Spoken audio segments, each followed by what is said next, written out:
नमस्कार, Urmila fun kitchen मध्ये तुमचं स्वागत आहे. तर आज आपण बनवणार आहोत झटपट असे आंबट गोड पोहे. तर चला आपण रेसिपीकडे वळूया.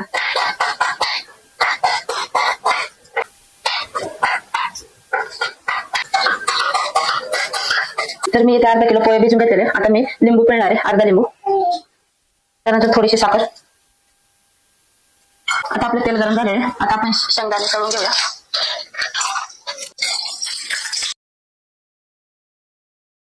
आता आपले शेंगदाणे तळून मी काढून घेतलेले.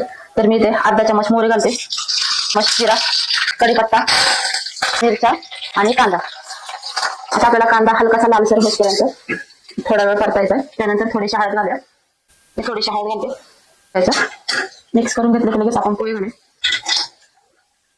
मीठ घालायचे. नंतर थोडीशी कोथिंबीर मिक्स करून घेऊया. आपण झाकून ठेवूया. आता आपले पोहे तयार झालेले आहेत. आपले पोहे. नवीन नवीन रेसिपी आणि ब्लॉग पाहण्यासाठी उर्मिला फन किचन या चॅनलला आत्ताच सबस्क्राईब करा. तर आता आपण भेटूया नेक्स्ट व्हिडिओ मध्ये.